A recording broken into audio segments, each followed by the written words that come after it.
What I want you to realize is that behavior is not a problem. Behavior is communication.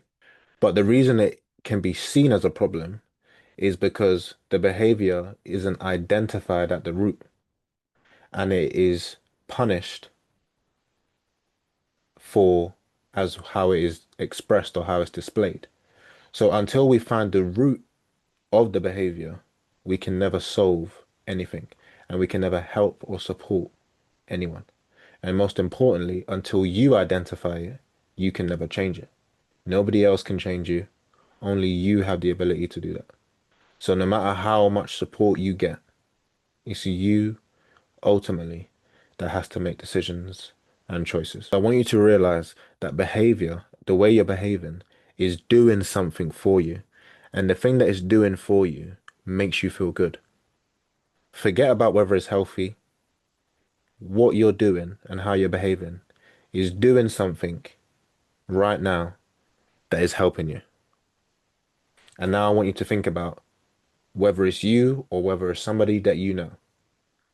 Even though you know that what you're doing is not healthy, think about the thing that is helping you. Maybe it's protecting you from something. Maybe it is numbing pain. But when it's doing things like numbing pain, you're not solving the issue. All you're doing, once again, is hiding it under the carpet because you're not accepting. There's something you're not accepting, and it's leading you to now express a form of behavior that is not healthy. So that is an example of looking at the unhealthy behavior instead of looking at the root. So you know what the root is. And until that's accepted and worked on and understood, it can never be replaced. Anything that it will be replaced with will only be temporary and eventually you will go back. Or it would just get to a point where what was once numbing you is no longer able to numb you anymore. And then it just goes down a spiral of going into things that are more extreme. So the behavior isn't actually a choice, it's a reaction.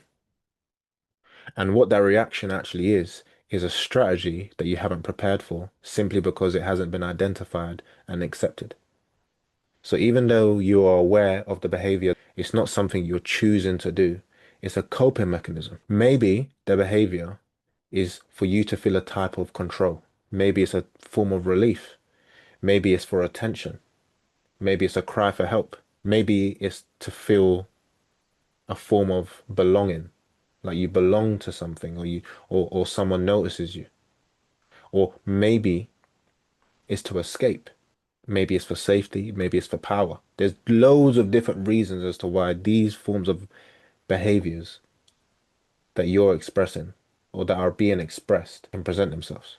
And if you try to remove this behavior without finding out, identifying, and accepting the root, the cause, when I say root, I mean the cause, it will just show up in a different form. It will be replaced with a new behavior that could potentially be worse. That's why it can seem like people have changed, but then over time, eventually, they go back. Because the things that are hidden, going back to the shadow, eventually leak. So most of these behaviors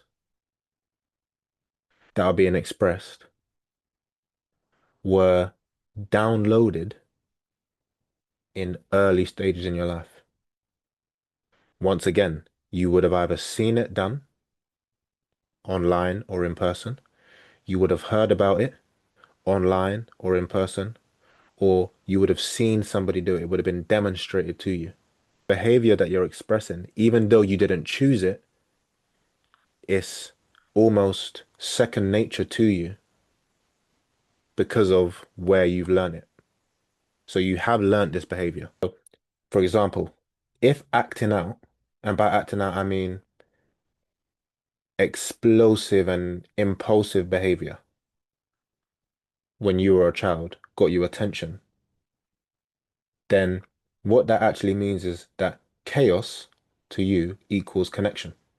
So you connect with people and people connect with you through chaos. So when we mentioned people like mix up, that could have been the reason. That could have been the cause as to why they like mix up. No matter where they go and where they are, they'll always be involved somewhere. They'll always know about what's going on. They have to. If aggression to you was the only way you felt like you had control, then as you grow up, to you, aggression will mean safety. So the only way you will feel safe in certain situations and in certain environments is if you're the one that is aggressive because of how aggression made you feel like you were in control when you were younger. If you didn't receive attention when you were younger, and the only way for you to feel peace was by shutting down and just going cold turkey, then to you, maybe numbness is the only way that you can feel peace.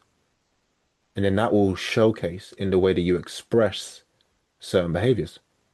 So what you learned when you were younger, you may have forgotten it, but your body didn't. So it then just goes back into that folder and picks out what worked. And then because it picks out what worked and you're used to it, even though you might not be aware of it, that's the behavior that's expressed. So when you do want attention, there's a behavior pattern ready. When you do feel unsafe, there's a behavior pattern ready. So the important thing to realize is that behavior is the communication. So if you understand the things that were just mentioned there, you can start to identify what's being communicated in the behavior that's being expressed. And not everything that I'm saying is the answer, but it's just to showcase how you may be feeling and that the behavior that is being expressed isn't anything other than communication. Again, you need to identify the cause. What is making you feel like that? So write down what happened before, in the leading up to you feeling the way you feel. What was going on? Where were you? What was being spoken about? Was you on your own? How did it make you feel? What did it remind you of? Then when you acted out in whatever behavior, how did it make you feel? How did it protect you? Did you feel relieved? Did you feel safe? Did you feel comfort? Did you feel loved? If we punish behavior, all we do is create resistance. But once the root cause to the behavior being displayed is identified, only then are we able to create an environment where an individual is able to change.